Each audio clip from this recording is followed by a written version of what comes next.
Have the Pledge of Allegiance. I pledge allegiance to the flag of the United States of America and to the republic for which it stands, one nation, under God, indivisible, with liberty and justice for all. Thank you. Okay, roll call.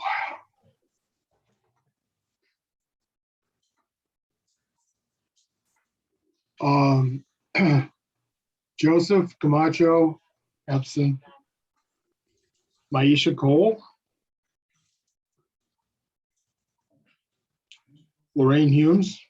Present. Jason Lindsay. I am here. Sally DeWitt. I'm here. And I'm here, John Anderson.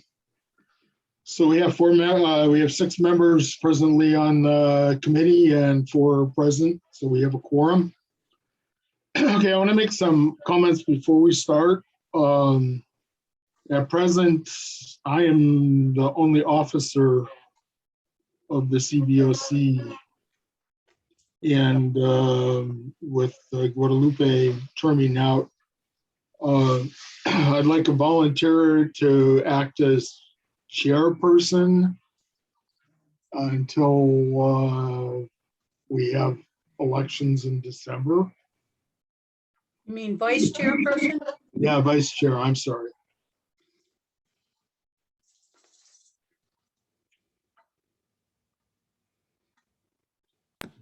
All I can say is thank you for that.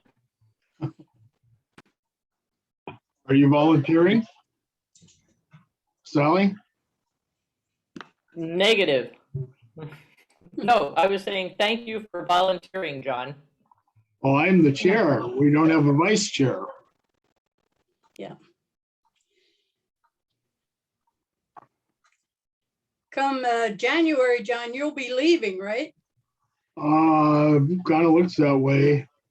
So we're going to have a chair and a vice chair. So it might be nice for somebody to be a vice chair now so they can learn the ropes a little bit. How about one of the new people, Jason? No, I am overcommitted. Okay. Well, we'll just have to try next time, I guess. Yeah. And presently, the secretary, Sylvia, is putting the minutes together for us. So that will remain open for the near future. I don't remember why I had committee members on there. We just have, as I said, 6 of us. But the one thing that we've changed the time to 6 p.m. and presently we're continuing in the Zoom format. I know I'll ask the staff, are the other committees having a combination in person and Zoom, or is everything still Zoom? Well, the board is meeting in person and via Zoom. So right now, we're the only other committee at the moment. We're the only committee that's active, in other words, that's right. I think for the next meeting, we'll just continue with the Zoom format if that's still permissible. Yeah, and there's some changes to the law, John, that we need to look into as well about how meetings can be held. So more information to get to you. Okay, thank you. And for those that are curious, that reference is AB 361.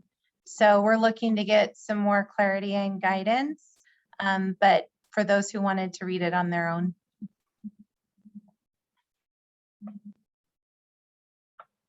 Is that education code?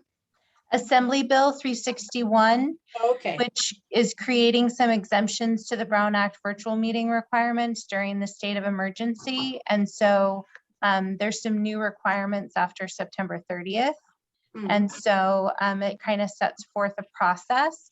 And so we'll work closely with the chair as soon as we have more information on how that potentially will affect this committee, but we don't have a confirmation of exactly what that'll look like yet.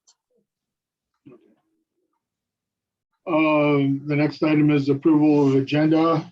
I'm sorry, I had my hand up, John, Yes, to speak. yeah, Thank you. I'm actually going to read AB 361 because I need to learn, not just for this meeting, but for other meetings. So I look forward to that. But the Governor Newsom issued Executive Order N-29-20, which allows bodies such as the CBOC to hold their meetings remotely, that is via Zoom. Of course, that order expires at the end of this month, just a couple of days from now. And as I understand it, without reading 361, this means that the CBOC has to revert back to its open in-person meetings after this month. If we do that, as I understand it, this doesn't mean that the meetings can't be hybrid, but the Brown Act requires that a quorum be present at the site of the in-person meetings. We'll see what 361 says. Furthermore, the Brown Act also says that for those members of the body, in this case, the CBOC, who participate remotely, they must list the address of their location in the agenda packet 72 hours in advance. They must post this in the front of that location, and they must invite the public to participate in the meeting from that location. This came up when some of the elected officials in Richmond were away at a conference and participated remotely from their hotel rooms. As you can imagine, they were none too pleased to learn that they had to invite the public into their hotel rooms. Nobody showed up, of course. I can imagine that the board and the CBOC members would be just as incensed if they had to invite the public into their homes as they participated in their meetings. This has come up with other elected bodies such as Richmond City Council, and they have gone to their legal counsel to confirm this. Nonetheless, this is something that this CBOC might want to look into prior to their October meeting if that part of the Brown Act still applies. Thank you. yeah, I personally have no problem meeting with in person, but I don't know about how the others feel about that. I've been in a number of meetings in person over the last, since end of May. But any rate, we'll get that information from the staff and act on it accordingly. Next item is approval of agenda or any of the members. Well, I'll just go if there are no objections to the items on the agenda, we'll just approve the agenda by a unanimous consent. All right, public comments for items not on the agenda. Don? Yes, thank you very much. I have a couple of items for you tonight. Forever and a day, I was taught that when an agenda was put together, it was a requirement that agenda items be listed as either a discussion item or an action item. If it was listed as just a discussion item, then no action could be taken. Even the board's agendas are put together this way. For a great many years, the CBOC agendas were put together this way. Now, however, I'm seeing no such designations. It makes me wonder how legitimate the actions of the CBOC are without a properly prepared agenda. If I'm mistaken, then I will by all means shut up about this. Another item for you to think about are the 4 CBOC applications that are in the queue. One has been there for more than a year, one for 9 months, another for 7 months, and another for 5 months. There have been minor games played with the positions that applicants have applied for, with some applicants having their positions changed after discussion with them and others changed absent that discussion. It seems that someone outside of the CBOC has passed judgment on whether the full board should even see the applications as presented. It's up to the full board to vote on an application up or down, not staff nor any subcommittee. When the Facilities Committee was responsible for reviewing applications, all they were entitled to do was forward their recommendation to the full board for consideration. No one gave the Facilities Committee the authorization to reject an application. When the Facilities Committee failed to make a recommendation to the board on the application of former CBOC Chair and Board President Tom Panis, they were still required to submit the application to the full board with no recommendation. I resubmitted 4 applications where 2 were amended with different positions being sought. And lastly, I have serious worries that this CBOC may be tossing aside the more than half a century of experience with the CBOC and the bond program of several former CBOC members. I would hope that you would tap into the greatest resource at your fingertips. Thank you very much. All right, any other public comment? If not, let's get on to the bond status, bond program status and financial reports. All right, tonight, Ellen's going to present those.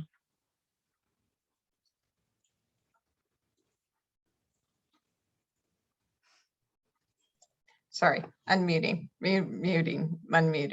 All right, here we go. Project status report. So under our planning category, we have our HVAC assessments. Those draft reports are being prepared and are starting to come in.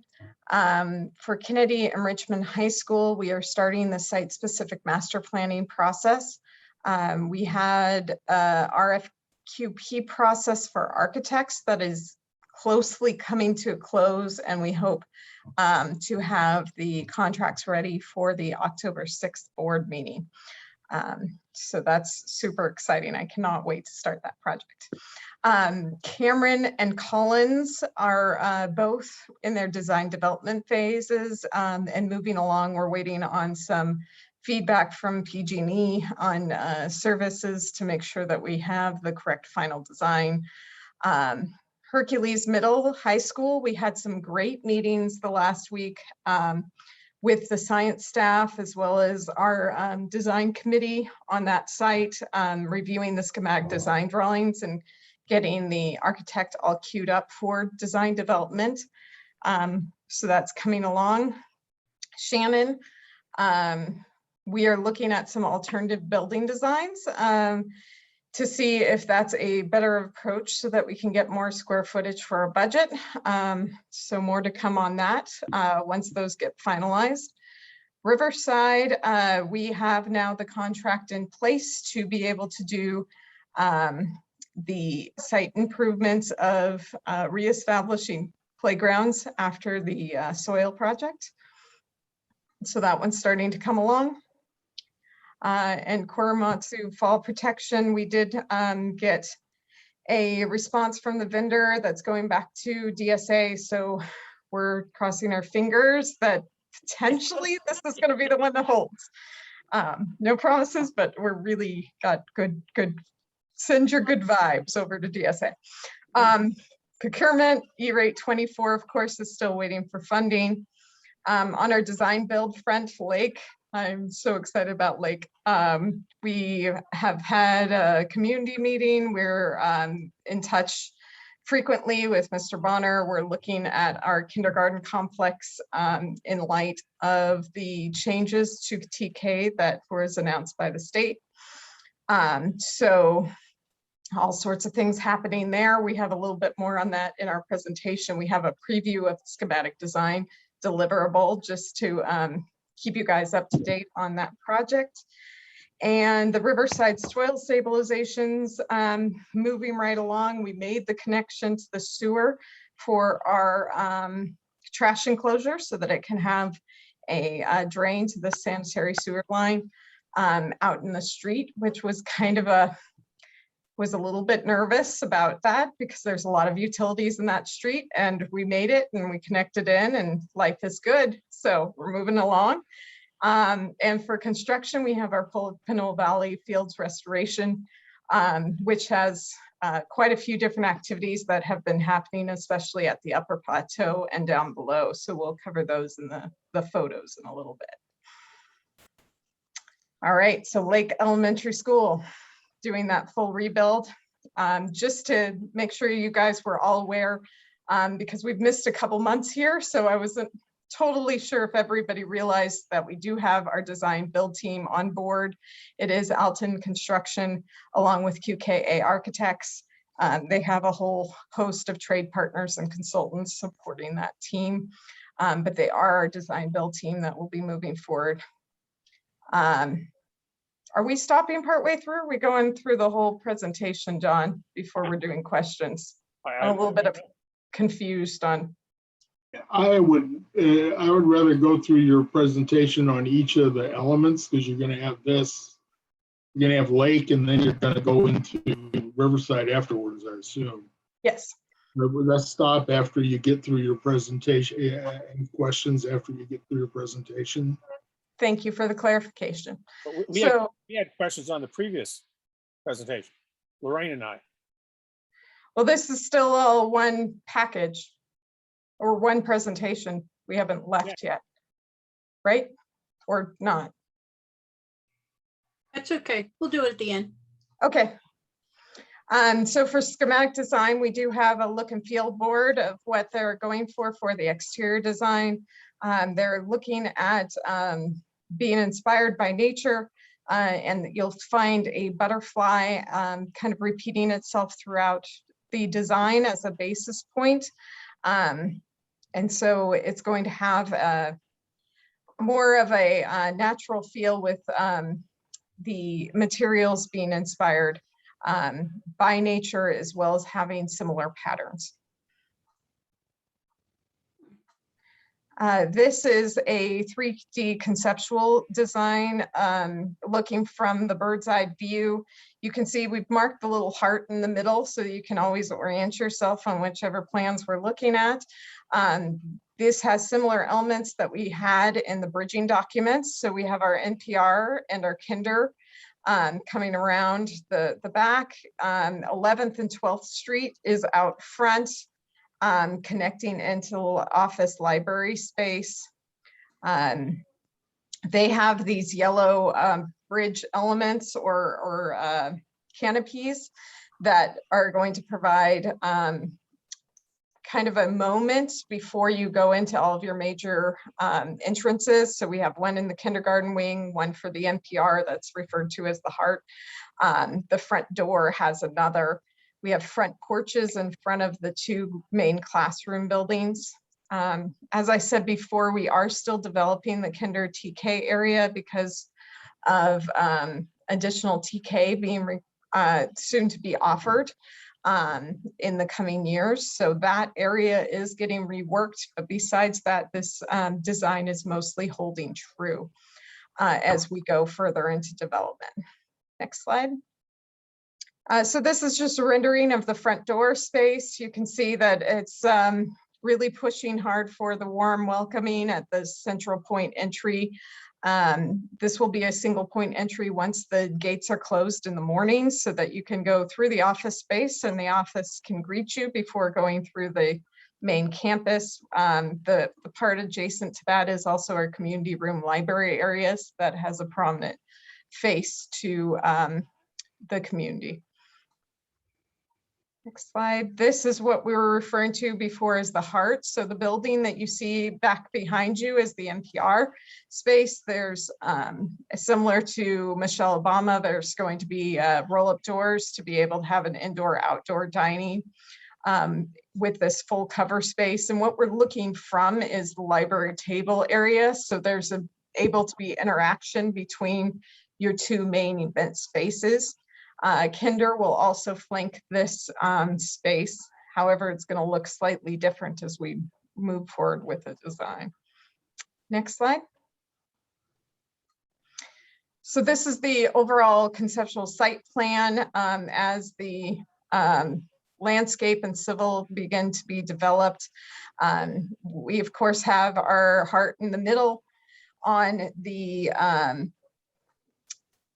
right side, you'll see the office and the classroom buildings. On the left, we have the NPR and the Kinder. The playground is staying mostly where it is right now, but this will all get further developed as we go into design development, but they really are looking for a more natural perspective, especially from our exterior spaces, looking for lots of opportunities for classrooms to open up into exterior areas. Next slide. Okay.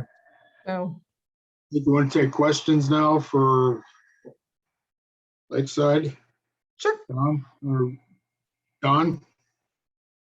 Okay, can we actually go back to the very first presentation? That's Yeah, the project status update. project status. That's where we had some questions Yeah. to begin with. But on the fall protection project at Korematsu, that's been what, year and a half, 2 years at least. But if you get an approval fairly soon from the DSA. Are you going to be able to do anything during the inclement weather, or are you going to have to wait till good weather in next spring? We are most likely going to have I think it's to, gonna be- go ahead, Louis. No, go ahead, Alan. I was going to say, basically, it's dependent upon when we get final approval. I know the architect is hoping to get the last comments back in the DSA relatively soon, but I would say it's all dependent upon approval date. But more than likely, Don, if it stretches much into the end of October, we will probably have to wait for the weather to change in the spring so that we don't have a roof open up. Okay, appreciate that. Thank you. And on the lake, I appreciate these conceptual drawings. I mean, they're really nice. And I saw that on the one that's titled Conceptual Site, you at least made reference to Giant Road, but it'd be handy if you, on all these, if you put down the streets on all four sides, so we have a better idea about where we're at. Again, that one you see on the left, you see Giant Road, but on the previous one, you have nothing on the four sides. Yeah, it would just be helpful, for me at least. Thank you. Turn things over to Lorraine. Okay, on the project status update. Could you bring that up?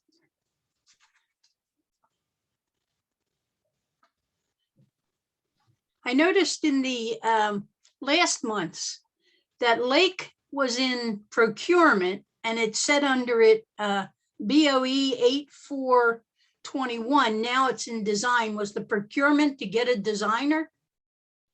It was to get the design build contractor. Okay. So now we have the design build team, and that's that org chart that I showed earlier. So when you're doing design build, we did first the bridging documents. So we hired a bridging architect. They created the bridging documents. Now we took those bridging documents out for a second procurement process, which was an RFQP. So we did both those processes. And now we have the design builder on board. And this design builder will take us all the way through the rest of design as well as through construction.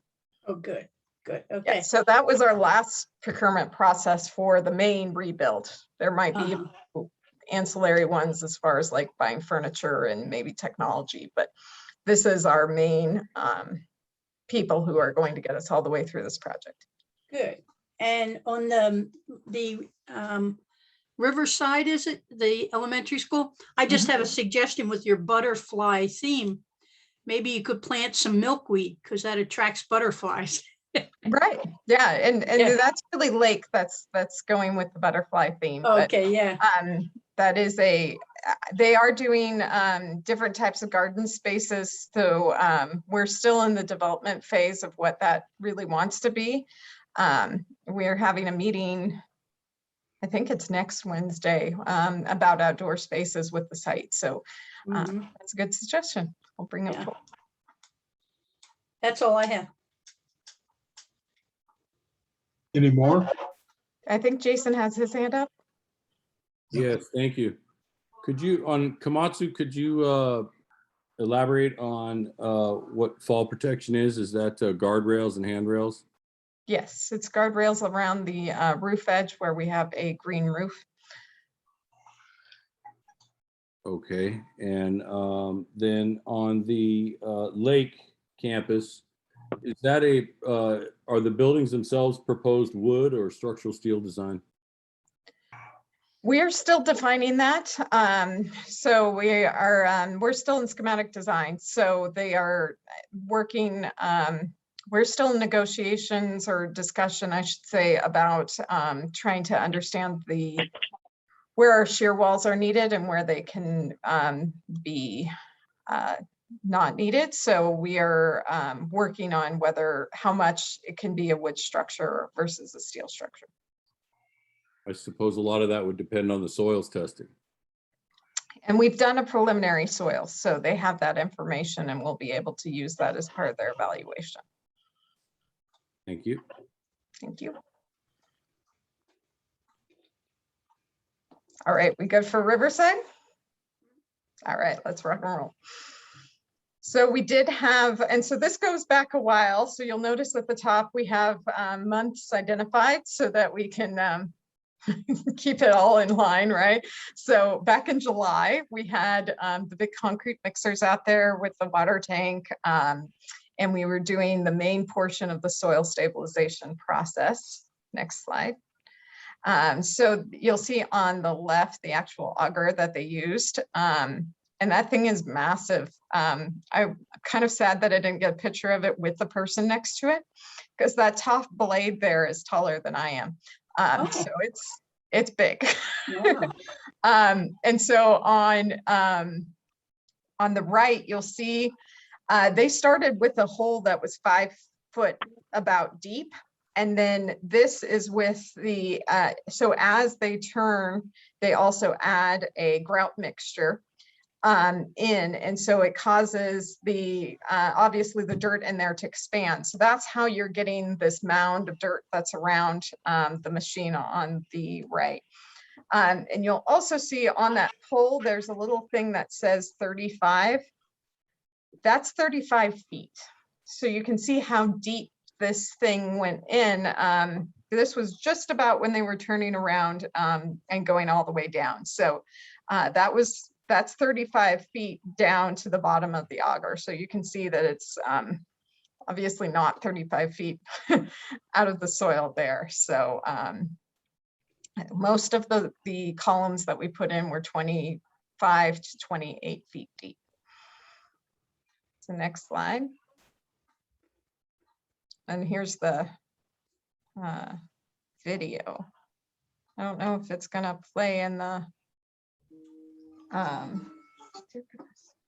I turn this off, sorry. My husband didn't realize I was in a community meeting.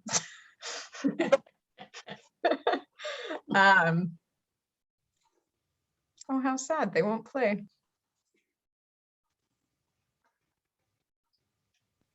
Ellen, maybe you can pull up the videos on the website while I'm doing the financial report, and we can show the videos at the end. Okay, sounds good. So we're going on to the next slide. So there's this little box that you'll see with a handle on it in the lower left. That box is what they actually attach to the auger, and then they take it all the way back down, and it has a trap door in it so it can collect soil or the mixed soil in it, and then they pull it back out, and then they take it over the truck and they put it into these jars. And then the jars later are broken on both the 7th day and the 28th day. So you'll see that these samples were taken on 7/16, both of them were, and the label on it, the E, is which column it was taken from. And they actually take it into the lab and they break them so that they can figure out how strong the soil mixture was in the end. And we passed all of our soil testing, so that was very exciting. That means that the process worked to specification, which is what we were going for. So it was really nice to see that all of our strength testing came back the way it was supposed to. And so it was a successful project. So that was exciting. And then they leveled it all out and it looked like nothing happened. So in August, we have nothing but blank dirt where all used to be. And now they've put bark in on top of that, but that's where all of the columns were, and it doesn't look like we did anything, but I promise we did a lot. So that was that. There's also new paving in the area that was already paved. It had a little play structure there, which wasn't being utilized. So we are changing this area into an expanded outdoor dining space. So there's nice new asphalt out there. Next slide. We also had to redo the slopes on the ADA. Parking stalls that were existing didn't match code. So we shifted them over because we also had a violation as far as how the crosswalk worked. So we're creating 2 new ADA parking stalls. In this picture, it doesn't show the striping on it yet for the second stall, but now that's been installed as well as the sign. Next slide. And so the work going on right now at Riverside is the trash enclosure. Don has a question on Riverside. Yep. More of a comment. First, thank you for putting those pictures up. Anybody that has been around a small young male around Christmas time, he opens up that package, he gets a sweater, okay, maybe he's okay. Maybe he gets that Iron Man doll and he's okay. But you give him a Tonka toy, a dump truck or something like that, his face is going to light up. Well, when I drive by what I saw at Riverside, the little boy in me came out. That was just so cool, seeing those big columns of materials and seeing that huge auger. That was cool. I'm sure the women get all worked up about this kind of stuff too, but not like us guys. So thank you for showing the pictures. All right, anything else on Riverside? Oh, okay, Canal Valley. So we are doing the press box and bleachers and fields there. And so before demo, this site used to be the interim campus. So you see all the asphalt out there and a few of the lunch booths, snack bars that were left over from when it was the Tim campus. That has all been removed now. We're down to dirt, and we were down to rock and dirt and fabric, and now we're down to real dirt. So that was the lower section. We are also doing the upper plateau, which was originally the basketball, tennis ball courts. Then it had portables, and now we're restoring them back to basketball and tennis courts. So both of those areas are being worked right now. And so that's what you can see on the bottom picture from the aerial. We have the left side up at the top. You can see the exposed dirt there, as well as the right side. Mm-hmm. Next slide. And that was it for that one. So since then, we are still working on getting the utilities in place. They're cutting grade and finding subgrades. So there's additional activity happening that we'll cover next month. This is our newsletter for Riverside. We actually did a 2-pager this time because we knew we were going to affect traffic coming up. So we wanted to announce that. So if you go to the next slide, you'll see the second page. Oh, never mind. We have multiple ones. That was August. This is September.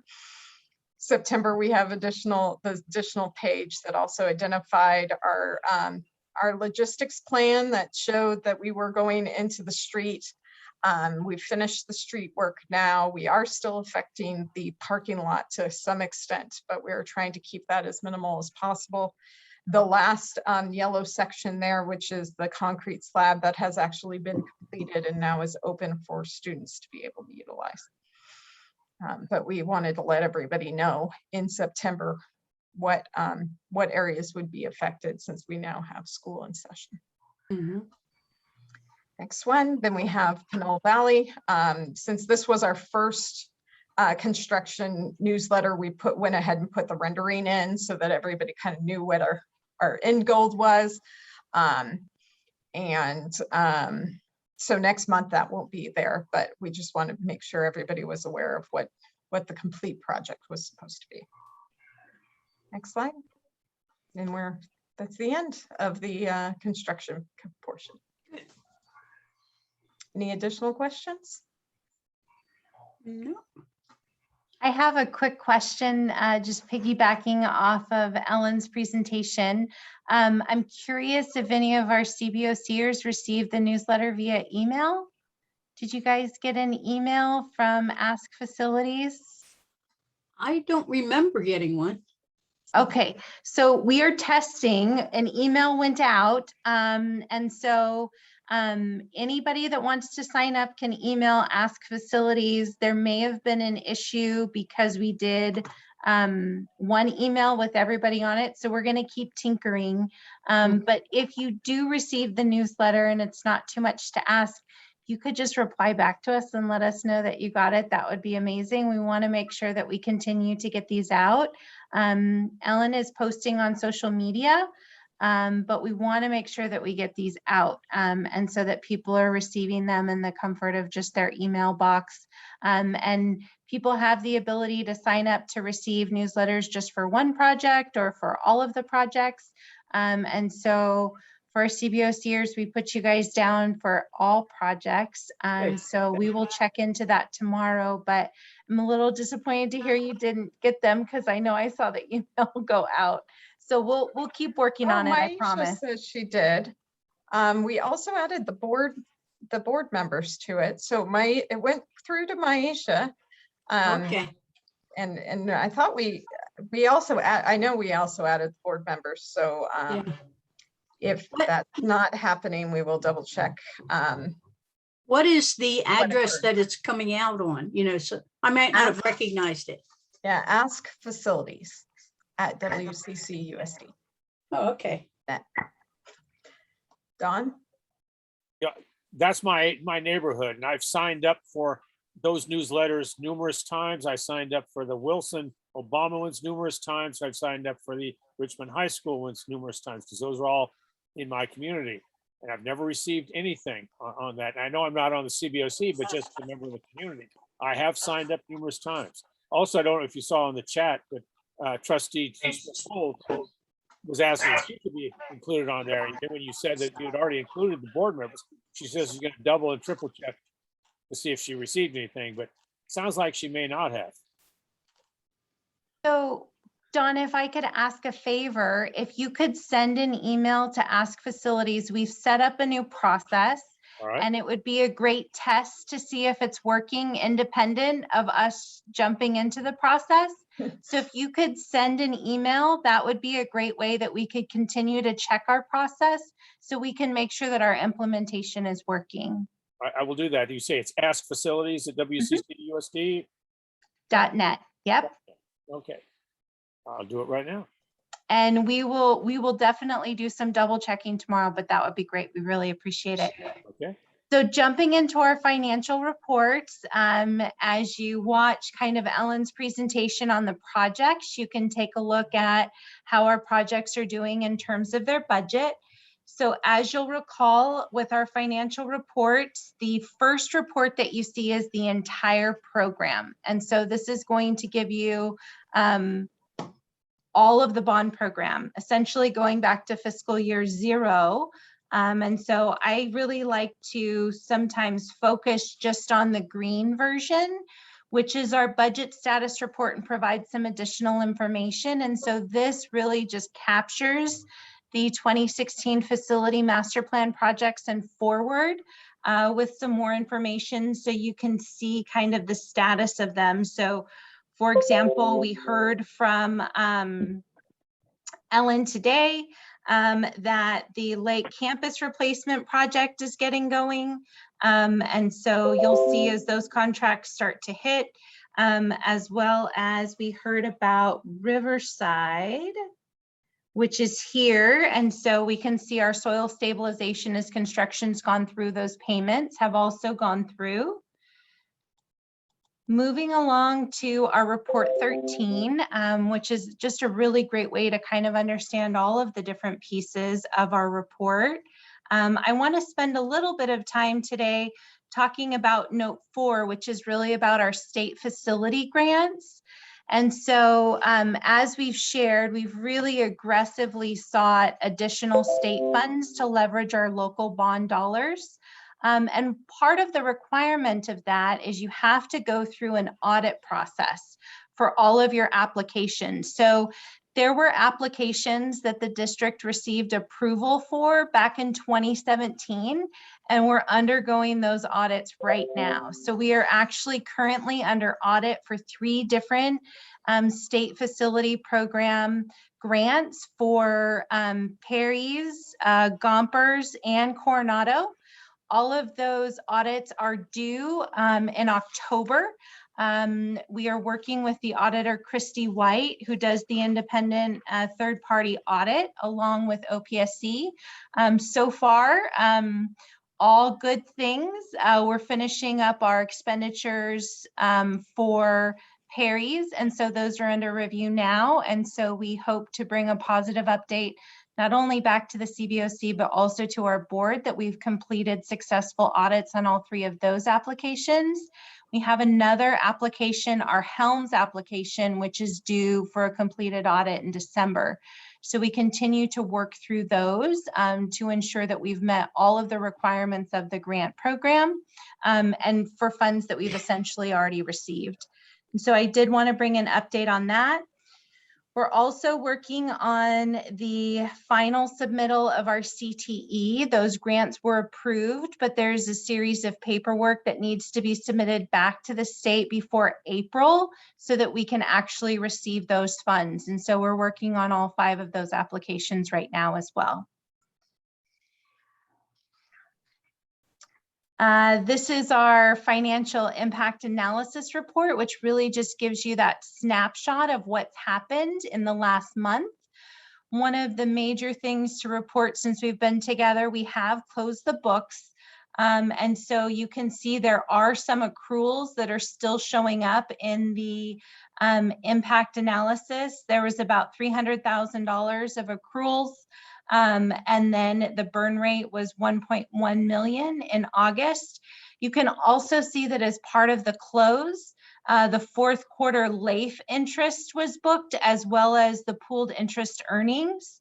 And so that information is here, and you can see how that affects the different pieces of report 13. Our bond program spending to date by site. So this gives you an idea of what we have expended through the previous year through in August. And then it gives you an idea of where our committed balance and budget balances are at each site as we continue to move forward with our projects. And then lastly is our AP checklist. And so if the specific question was, what did we spend the money on? You can see here each one of the warrants that were paid on the first sheet. So you can see every single invoice that was paid, the vendor, the amount, a brief description of the invoice. And then on page 2, you can find the reconciliations of the retentions and the payroll through our timekeeping system. And here is that exact variance of the payroll by position charged to the bond program.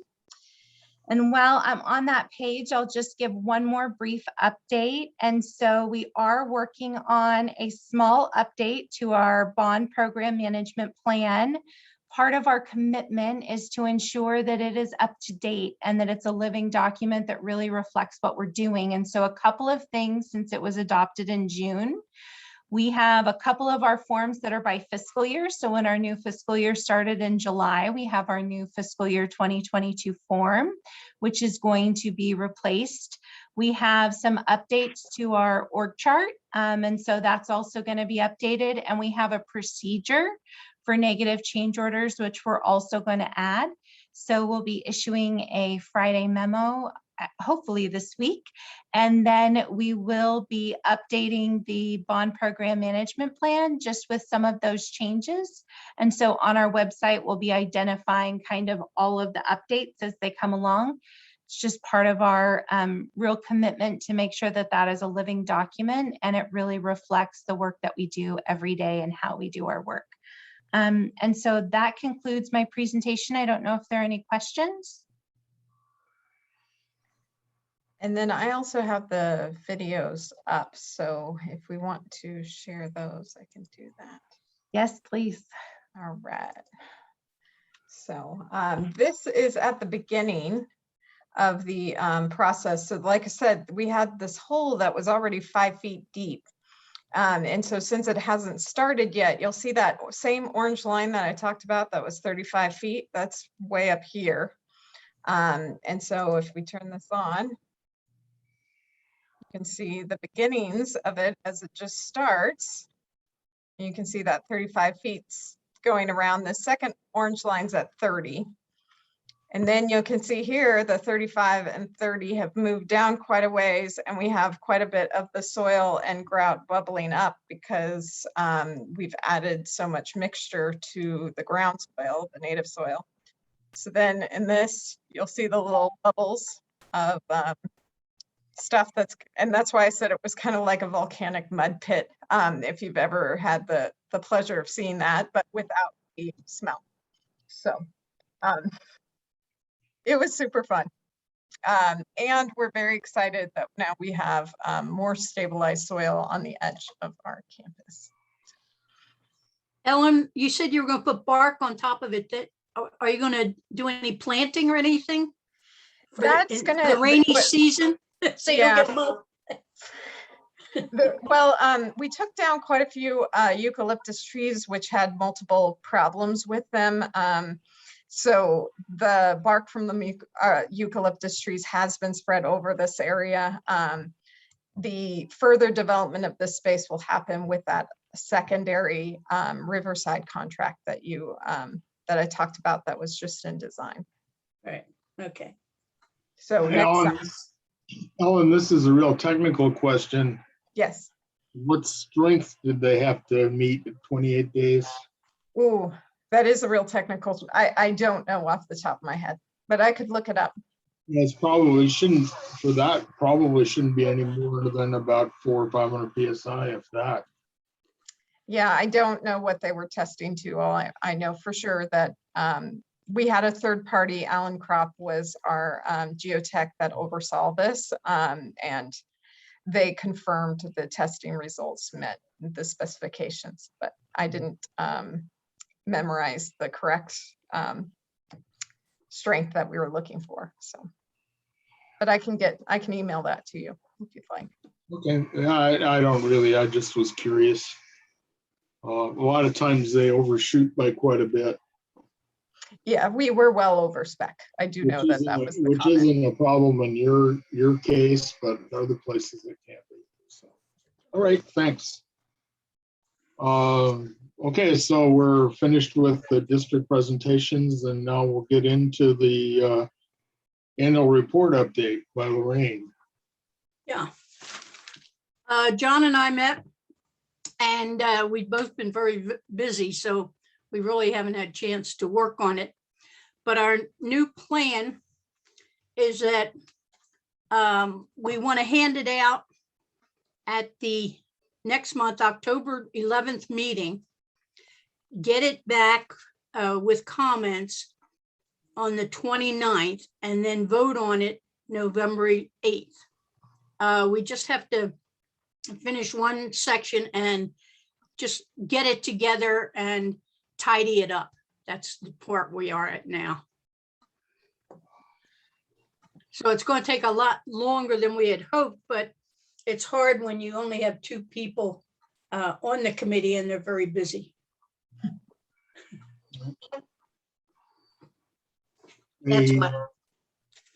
Any questions or comments? Okay. Before we go on to I'm so sorry.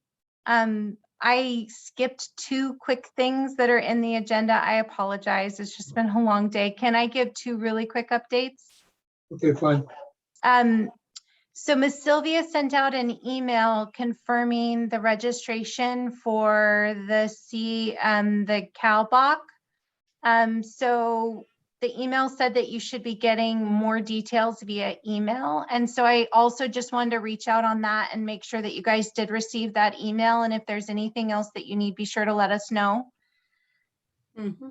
And the second thing that I wanted to share just really quickly is that we have updated the Cboc application. So we made it a Google form to try to make it really, really user-friendly to use. I have you on the agenda later for that. Oh, see, I'm so sorry. Okay. Well, that's all right. You led right into my next one, which is on the conference. I did talk to Anton, and he said that we will be getting our tickets, like Sylvia said, and then after that, you'll be getting your link.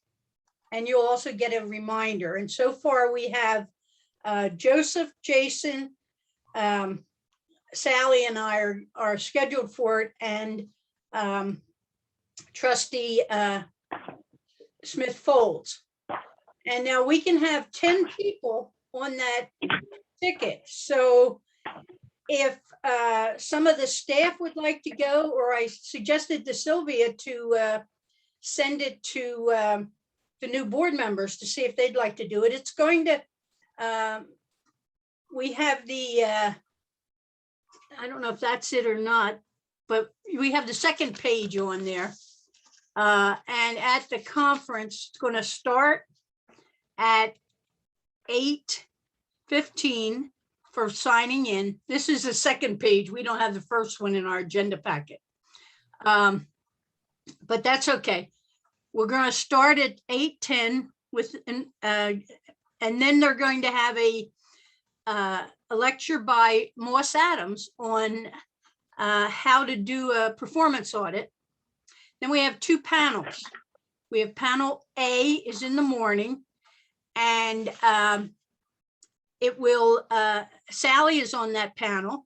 She's going to be talking about what we're going to do is first we have a poll to hand out to the people. Then we collect the poll, and then in 3 minutes we have 5 speakers, and the speakers talk, and then they open it up to the audience. And Sally's going to talk on the facilities master plan.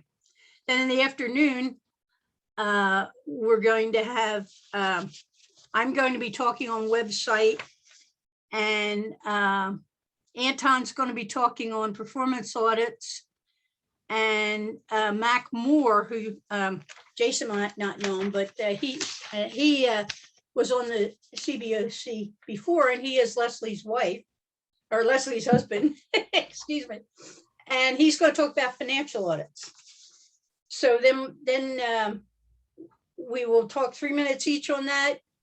Audience will ask questions. It's a real nice overview of the CBOC. And so if you'd be interested in it, please let Sylvia know, because we now have 5 people and we can have up to 10 for the same price that we're paying.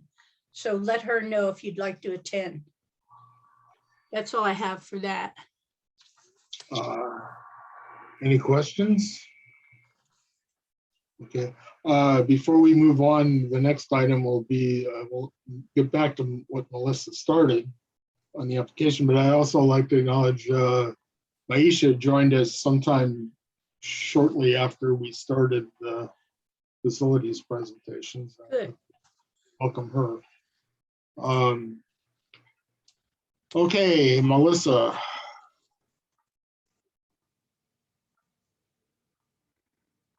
Don, you have a question? On Melissa's presentation. Oh, well, let her give it first. Yeah. Thank you for being so patient with me. It's still Monday. So we converted the CBOC application into a Google form, really just trying to make it user-friendly so that it would be extremely accessible to anyone in the community who would be interested in joining. And so we streamlined some of the questions. For example, in the previous application, it kind of said like, are you interested in these? And it identified just the statutory positions, and it said, or are you interested in these? We just put them all together. And then what we said was, hey, let us know any of the memberships that you might qualify for, and then we can help them navigate what's available, what seats are open. And so also, previously you had to upload a resume and upload a personal statement. And so what we've done now is we've just said, hey, just tell us why you're interested in joining the CBOC. And, you know, really part of what we're hoping is that by making the application a little bit more user-friendly, maybe other people might be more encouraged to apply. So the Google form is available. We have posted it both on the district website and on the CBOC website. And so Ellen also did some social media postings on our Instagram and Facebook for WCCUSD facilities. And then we did a Friday memo announcement last week. We know that we need to do more, but we also know that true outreach and kind of recruitment has really come from word of mouth. And so we do really encourage you to continue to reach out to those that you know that might be interested in serving and really joining us here to do our work together. And so with no further ado, for your question.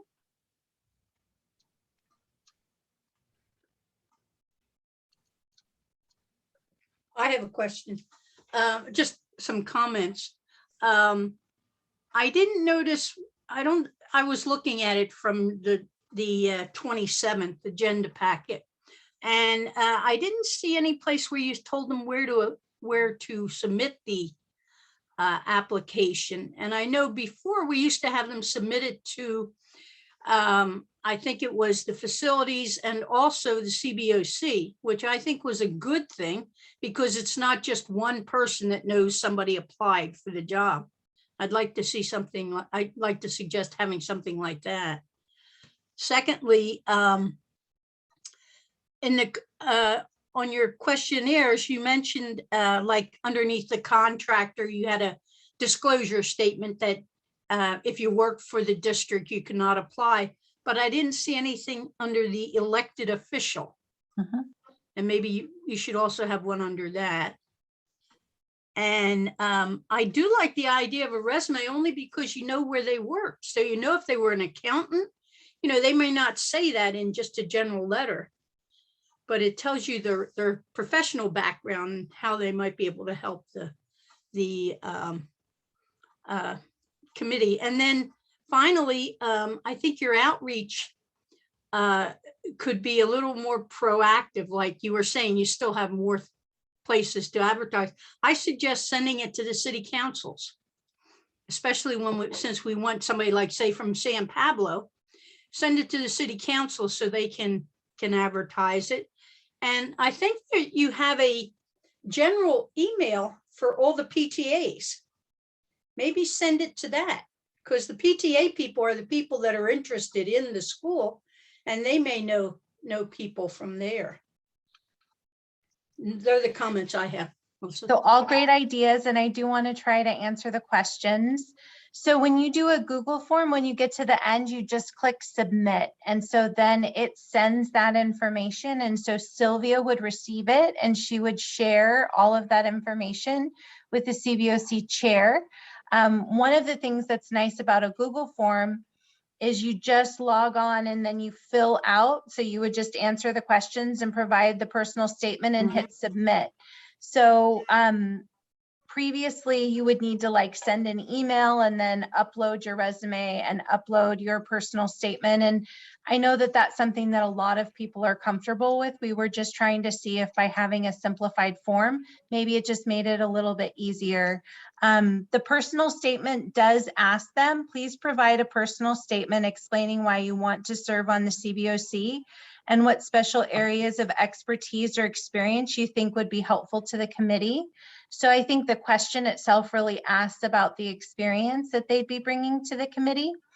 And under the general membership questions, it does have the question, are you an elected official? And so those are required yes or no questions that kind of, you know, are cued from the statute in terms of like who could serve.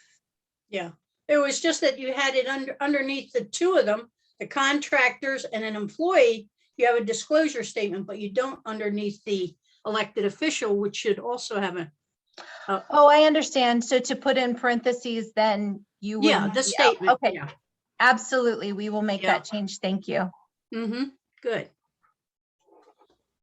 And we do have, not sure if you guys know, the district has a new director of communications. And so we're really excited to partner with our communications department and really expand our outreach. So kind of the little things that we did so far, we did internally. But as our new director is coming on board and really getting to know the district and kind of all of these different avenues, we'll definitely be working closely with our new director to continue to get the word out.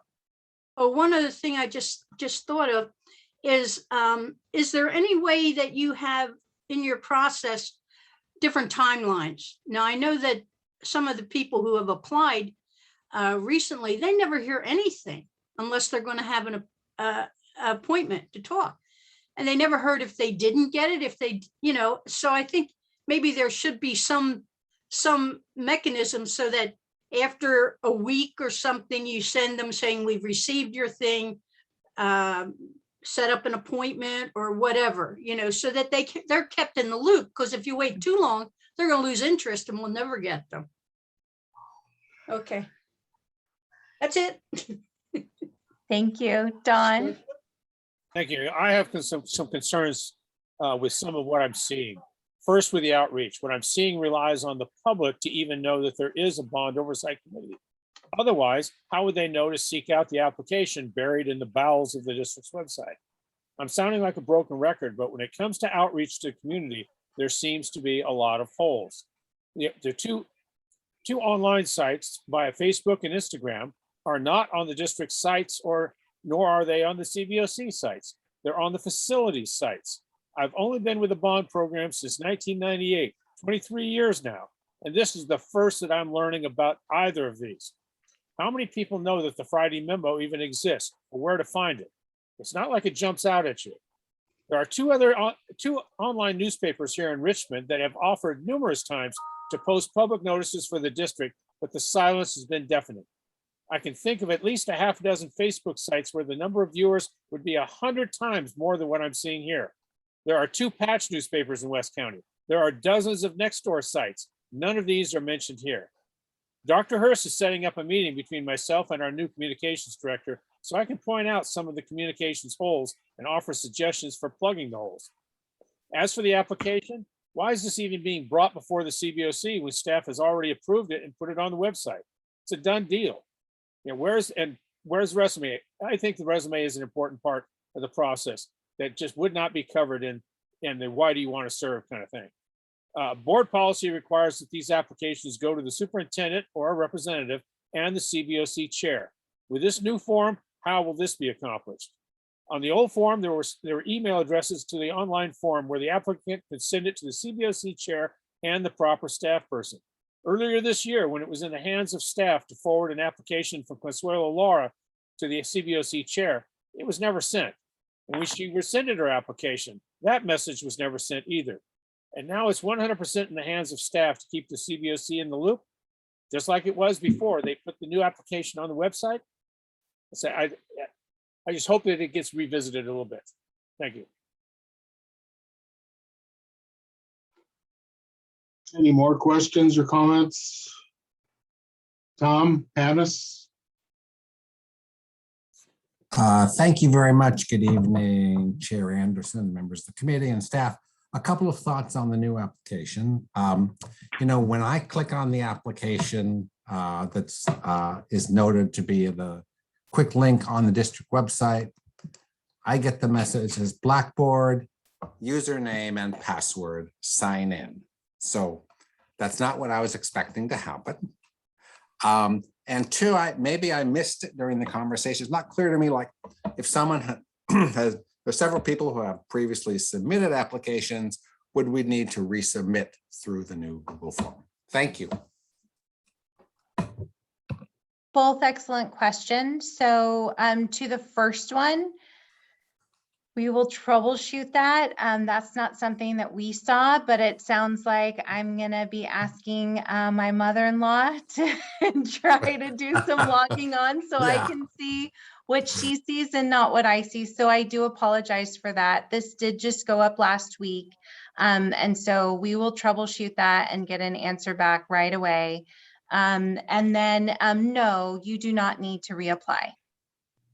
So the applications that we have. And so there's no requirement to fill out another form. This is for going forward.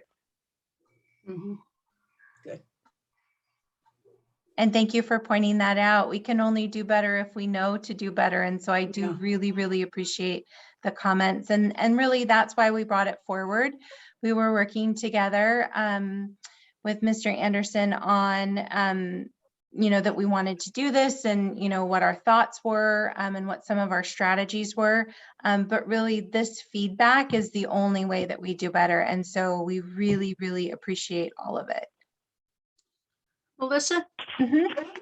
what might be a good idea is once you've decided, that you need people in the thing and you want to recruit them, is there a way you can have a clicker where you can see how many hits? So once you've done your advertising, maybe you can do this with your community person. Once you've done your advertising, you can see how many hits on that site were done. And if there aren't any, then that means the message isn't getting out. I do believe there's some of that functionality on the back end of the district website where we do have it posted. So we could also see where it's maybe being picked up at, because we have it in 2 places.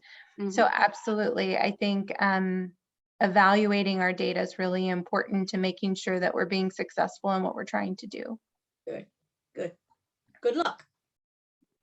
We'll have an update at the next meeting. Okay.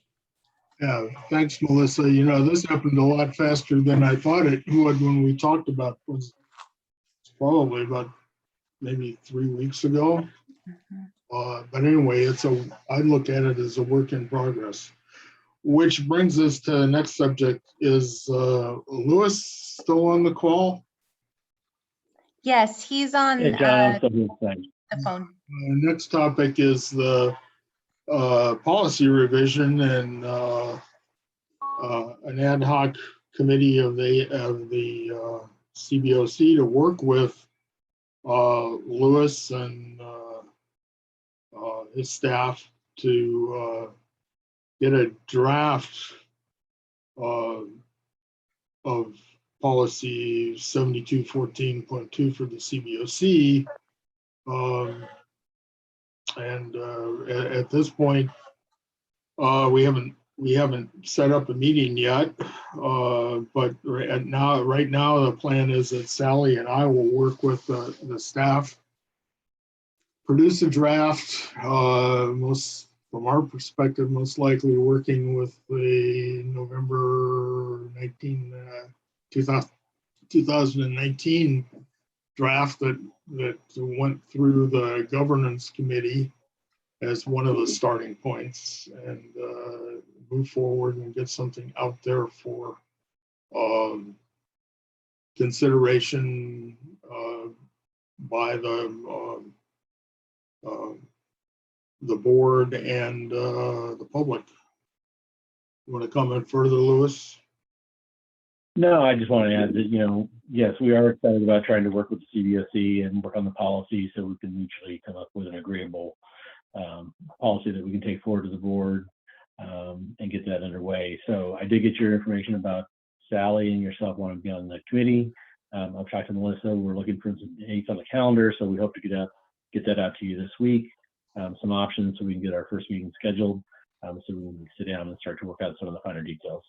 Yeah, and in some of the questions from the last point on the applications, they're kind of tied to the policy too. So that's why I said kind of we've got a draft of the application, and as the policy gets fleshed out and approved, then the application and some other things will probably get adjusted. Yeah, and I think we're in total agreement, John, as far as trying to define the process. Lorraine, get the policy rewritten so we can Yeah. get something back to the board.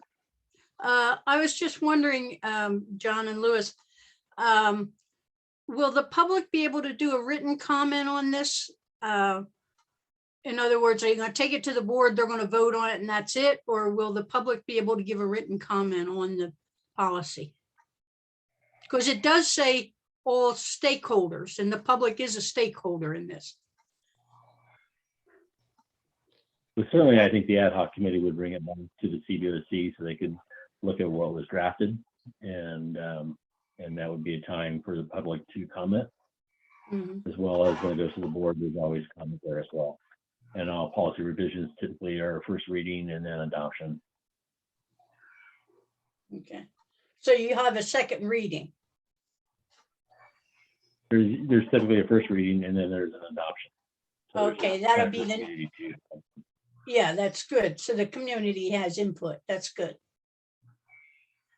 Don, Thank you. First off, just to address something that Lorraine just mentioned, that public comment is 2 minutes. That's it. Not just on the board policy, but everything on the entire board meeting, 2 minutes. Not very much time.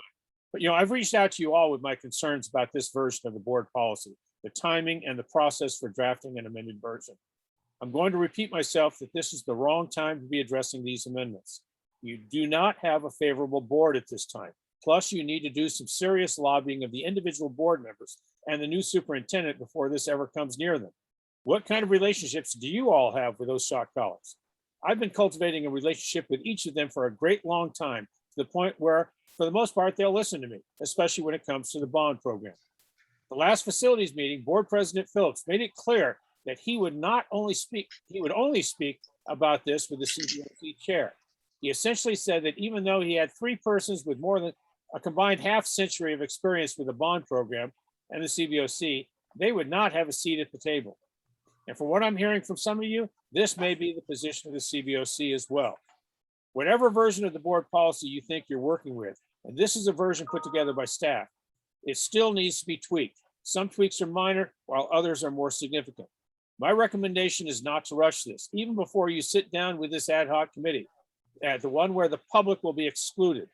You need to table this and have a couple of CBOC stakeholders sit for a detailed set of discussions with those very same people who know the board policy inside and out. Were you aware that I was the key author not only of the previous revision of the board policy, but also to the 2 revisions prior to this one? Whatever you bring to the board, if it's not handled right, the board will amend the bejesus out of it. And this CBOC and the CBOCs for the next 5 to 7 years will be stuck with what you've allowed to be passed. Is this to be your legacy? Sit down and work with the key stakeholders before anything is brought before even staff for discussion. Thank you very much. Jason, Yeah, would it be appropriate, at this time to bring forward a motion to put off making a decision, table this decision until the current board can speak the more experienced members of the board, sort of like an ad hoc, if you will, to get some more insight into what we might be passing here? There's not an action item tonight. This is just a discussion. this is a discussion, yes. Yeah, I believe that was in the form of a question, if a motion would be in order for that to discuss.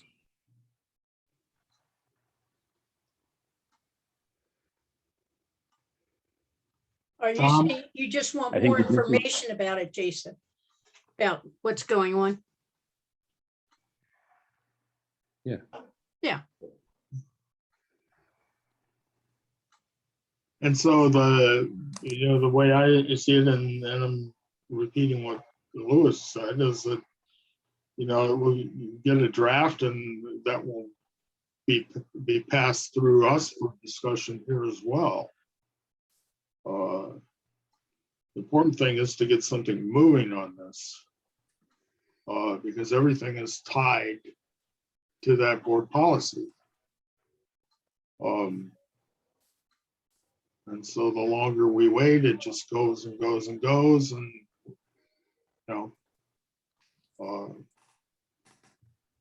things don't change. That's the way to say it.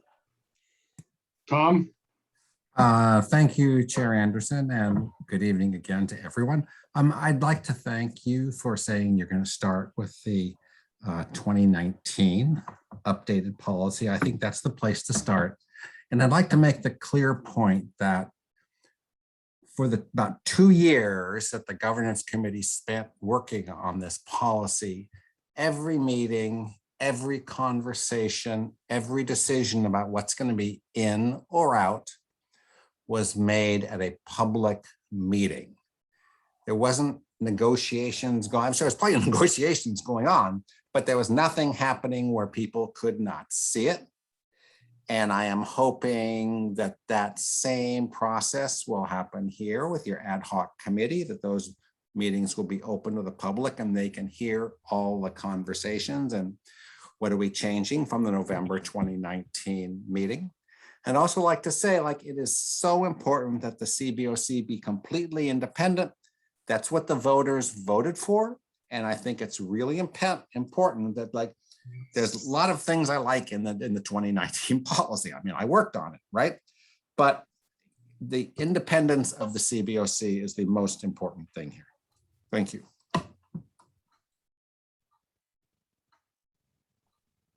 Yeah, I don't see any other comments. Questions? Okay. John, I have my hand up. Yes, Sally. Sally. So I consider it, I mean, I'm going to follow up on what Tom said. We, as a CBOC, we passed 2 resolutions this year pertaining to this particular policy. One of them was to ask that we go back to the 2019 or use that as a starting point, the 2019 policy changes that the governance board had looked at and approved and moved on to the board, all of which, as Tom said, was done in public. And then the second resolution had to do with the independence of the CBOC and affirming that the CBOC is independent. Personally, I consider that an absolute necessity. It's been promised in ballot measures as well as in the statutes. So I don't think there can be any question about that. We simply have to see that written into the policy, not as just a sentence, you know, the CBOC is independent, but actual fact that it is independent. For example, the CBOC establishes its own set of meetings, its own agenda. It writes its own reports, which are not reviewable by the Board of Education, and things like that. That's reality. That's real independence. And so those are the types of things that need to be discussed, but they're quite sensitive. So if, I'm not quite sure what Tom was suggesting, but if the ad hoc committee can myself and John can go and meet with Lewis and others to hammer out the, you know, taking all of these historic documents and all of the, you know, the bird's eye view of independence into consideration and start hammering out a realistic policy, which then can come before the Bond Oversight Committee for public comment and then go before the board. That seems to be a reasonable process. I'm willing to engage in it. I've had quite a bit of experience in this. I haven't had the experience that Dawn is talking about, but I've had quite a bit of experience. And so I'm willing to do this.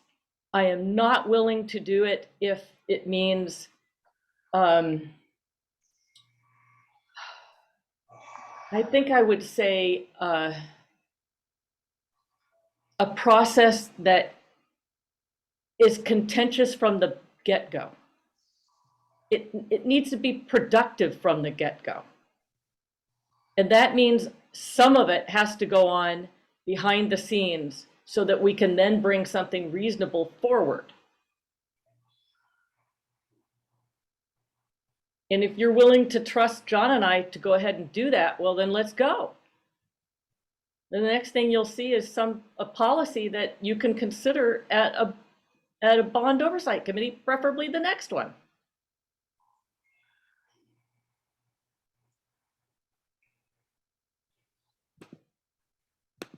Rain? Yeah, I like what Sally said. I would also suggest, we have 3 new members. They don't know what a bond board policy is. They don't know the history. And maybe when it is presented in its draft, there could be a little training with it about the history of it so that they know what's going on. Well, I'm going to say that the 2 resolutions that we put together was some training. Yeah. And they were there and they voted for it. Mhm. But you're right. I mean, some of that has to be reviewed, but I would rely on those 2 resolutions. Mhm. It's not like we haven't been discussing it for most of this year, not to mention prior umpty-ump years. Yeah, the way I look at it is pretty much that this last resolution is the crux of, from our perspective, what this is all about. And that's really what this ad hoc committee is working with. We'll be working with the staff to put together something, as I said earlier, hopefully framed around that November 2019 draft policy. But when I said that it's best that we get together and get something drafted and then pass it out to the group, the public, to comment. And John, I just want to reiterate, that we would like to come together as well and start working on it. But I also just want to point out, with the 2019 policy and the policy that's been brought forward by the district, there is going to be some working between those 2 documents. Right. That is the partnership we're trying to form going forward. But I don't want people walking away tonight thinking that we're just starting with 2019. I think there's a compromise in between. But Yeah, that's a very good point. It'd be a compromise. From our perspective right now, we like 2019. And there might be some other things. There's some other things in there that I think that have to be looked at relative to the makeup as well, because we now have the 5 districts versus countywide setup. So anyway, that's maybe going too far. If I could just share something really quickly. I just really want to acknowledge that we have a suite of financial reports that were only made possible when staff and the CBOC sat down together and listened to one another and talked with one another and then built them together. Those reports don't belong to staff. They don't belong to the CBOC. They're now to the benefit of our entire community because we sat down together and we listened to each other and we worked together. And I love them. Like, I'm so proud of what we did. And I think the same is true with the bond program management plan. Yes, I spent a lot of time and I'm very, I call it mine because of the time that I spent with it. But it wouldn't have looked like that if it was mine. It's ours. It's what we sat down and we met and we talked monthly, and there was public comment and there was change. And even just tonight, staff put together a Google form and there were 5 comments tonight. It will be better by the end of the day tomorrow. And so I just want to say, I really believe that some of the best things that we've done together. And I look forward to this being another example of something that we sat down and we did together. And what we ended up with was better than it would have been if it had just come from one place. And then the last thing that I would just share is that, we have our 2016 forensic accounting investigation. We're on the final, we're finishing up phase 1.5 and we're working through phase 2.0, but this is one of the recommendations from the 2016 forensic accounting investigation, that we have a board approved CBOC policy. And so I think we have guidance historically from the CBOC, We have guidance from the grand jury report. We have guidance from the policy. We have all of these pieces, and I just really believe if we sit down together and if we listen together and if we assume the positive intent that I do believe we all have, we're going to put something together that will still need a couple of tweaks, but something where we could really bring this forward and get it approved. And that's ultimately what we want to do. We want to build something together again, as we have, and as we want to continue to do, but we know we have to do it together. And that's why I think this time we have a lot more success on our side. Just my 2 cents, but I really believe it. I can't help myself. I've got to reinforce what Melissa said. I mean, there has been some comments made here that the board is not friendly to the Bond Oversight Committee. I'm not going to comment on that, but I will say that the staff that we're working with is very friendly, very workable with us. We're partnering, and that's been the case for quite some time. And I think we should go forward with that. Nothing's ever perfect, but we have a pretty good team here. Something that could actually result in policy, good, solid policy. I'm personally going to continue to beat the drum on independence of the Bond Oversight Committee. It needs to be there. It needs to be obvious and unquestionable.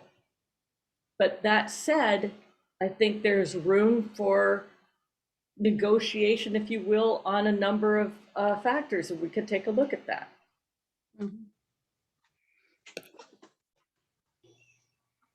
Yeah, I'd like to also agree with Melissa and Sally, is that perhaps if the ad hoc team committee would have the attitude of more of a memorandum of understanding than a board policy telling the CBOC how they're going to work. You know, and I think we have that in the 4 people that are on the ad hoc committee. We have that attitude, and you can call it a board policy, but you still got to work together. And I think that's, I think it would be a good start, as long as it comes back to the CBOC for the public comment. That's all. Jason, what do you think?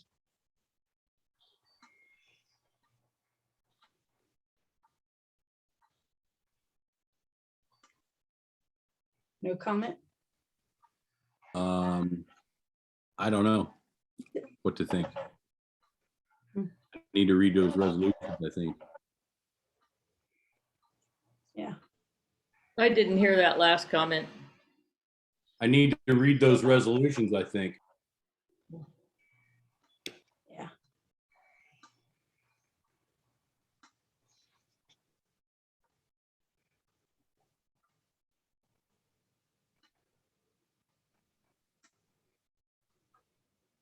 Okay, if there's no further discussion, I suggest that we move on.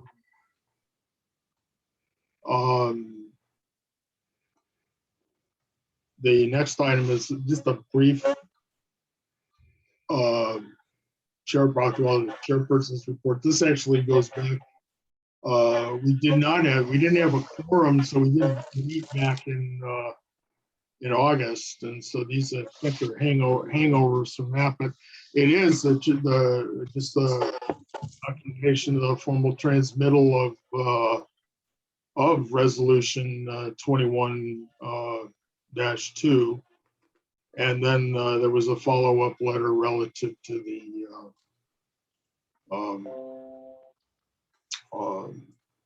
concern by the CBOC relative to the applications.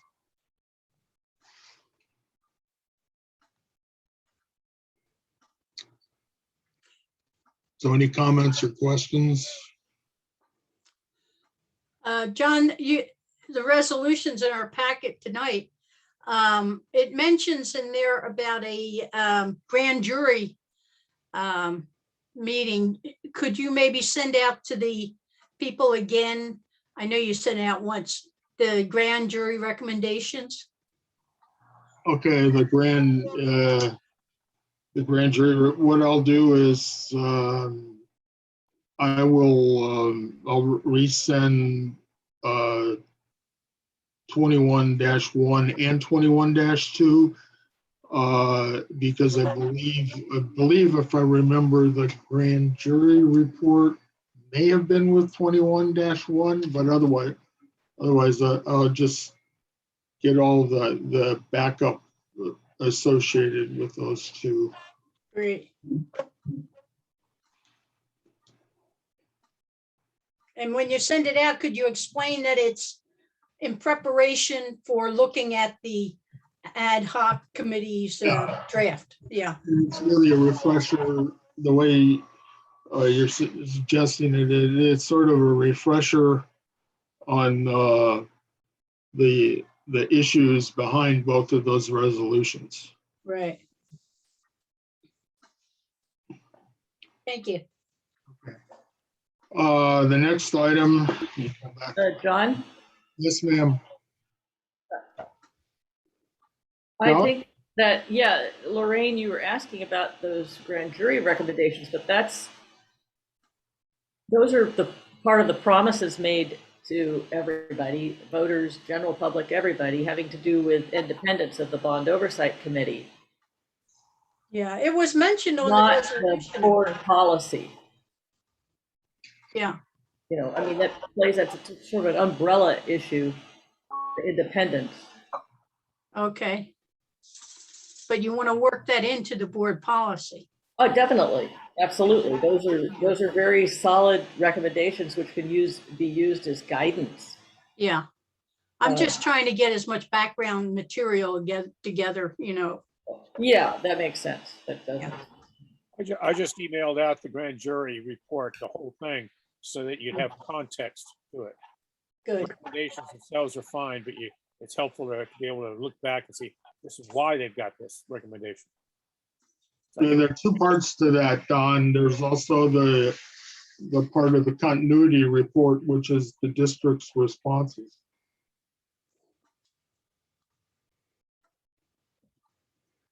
So anyway, I'll just go ahead and pull everything back together again.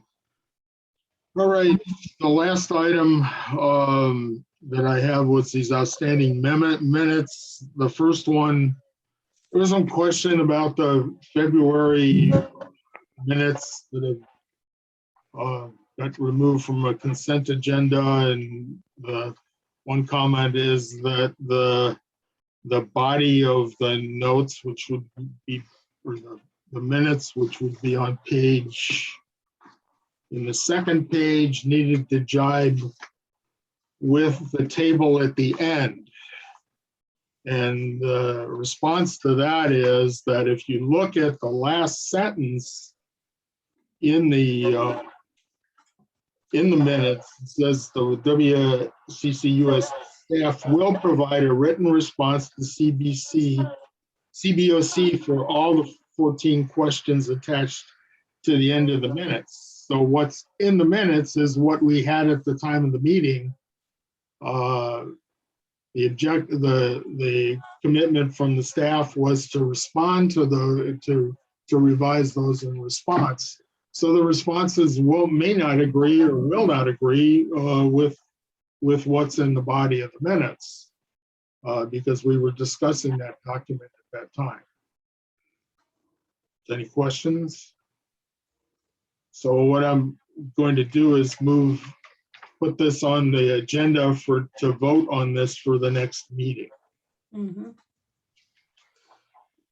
And the second item on there are the minute we had the meeting with the joint meeting with the district board back in April 1st. And the district produced a set of meetings for that. And then we have another set of meetings that Mr. Gosney produced, or the minutes that produced.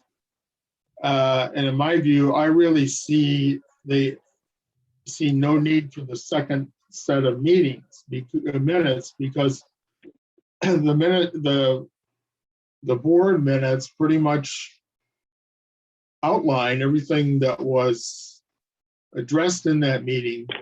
Then furthermore, the formal record of the meeting, and that goes the case for us, for the school board, it happens with the city of Richmond, it happens with the county board of supervisors, the recording, whether it's, if I know it happens with East Bay Mud, because I've dealt with that, them as well, years, they've been doing it for years. The recording is considered the permanent record of the meeting, and that has all of any of the discussions or the way things go in the meeting. So I really see no need for two separate sets of minutes for that meeting with the board. Discussion, Mr. Gosney. Thank you. You know, when the CBOC considered the staff provided minutes from the joint board CBOC meeting of April 1st, concerns were expressed because there were included questions that were asked about the audits, but there were none of the responses. The CBOC asked that the minutes be amended. At that time, because John Anderson had resigned as secretary and there was no one willing to step in to take his place, as CBOC chair, I volunteered to redraft the minutes.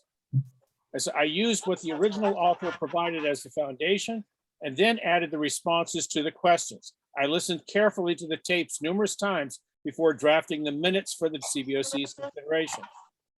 Imagine my concerns when the draft minutes that I had submitted, though, had been altered without even by your leave to the author.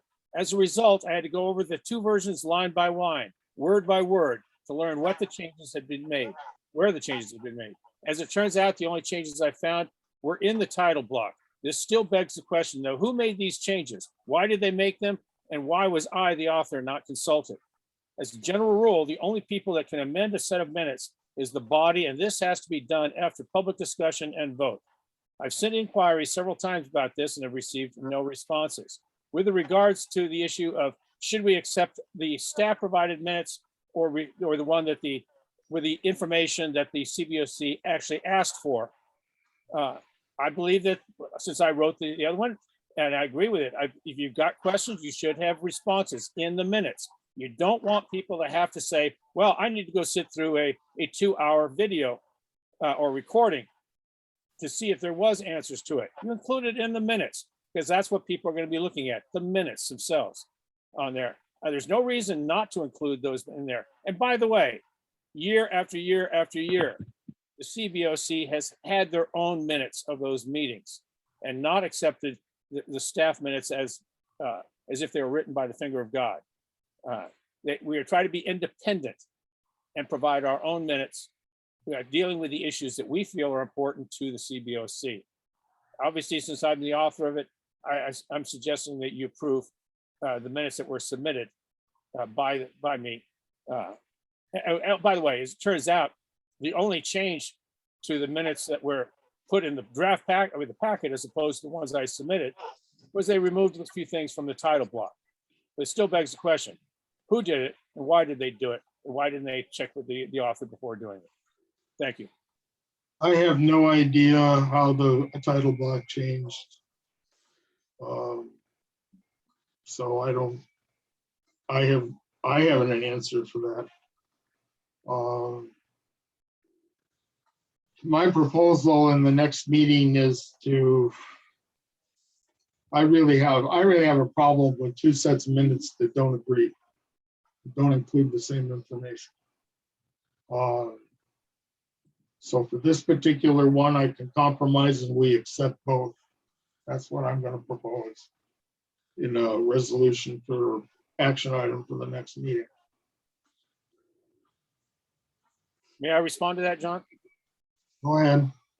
When the staff came out with their minutes, okay, it went to the board for their approval. The CBOC did not have a voice in that approval. We couldn't say no to it. We didn't have a vote.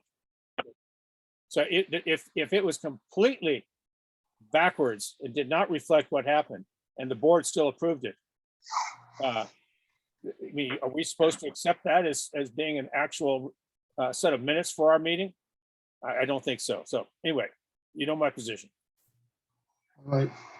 So I'll have items on the agenda for these two next time to get them approved. Then I don't have anything else on the agenda other than we'll meet on October 11th.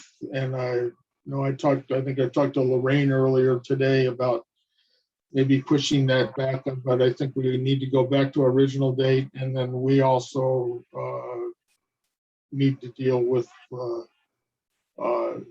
going over what we're going to give you for a draft report at that particular meeting.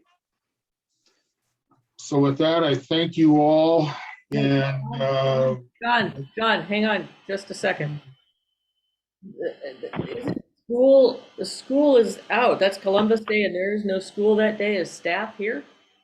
on the 11th, Yeah. Staff is here, but it is not, I was just raising my hand to say a similar thing. There is no school that day, but it is a staff day for us. So the facility department will be open, Okay. Good. Got it. Very good. Thank you. but I don't know if it matters if school's in session or not for you guys to have a meeting. Wouldn't, I just was wondering if staff was going to be working that day. Mhm. Okay. And will we find out if we have to have an in-person meeting that night too, John? yeah, I'll get with Lewis in the next day or so if you guys can also, staff can look into what the AB, the Assembly bill says relative to that. Mhm. Okay. Personally, I've been going to a number of face-to-face meetings and it's really nice to get back with people. Mhm. Well, we have to have, I remember the last time we met in person, we had the IT person there with the microphones and all so they could tape it. Would they be there, Louis? No, they would not. If we were doing an in-person meeting, just depends. Let me get John back some more information. We'll talk about the particulars and what we need to do. Great. Yeah. Very shortly here. Well, then again, thank you, and I'll adjourn the meeting by unanimous consent. Good.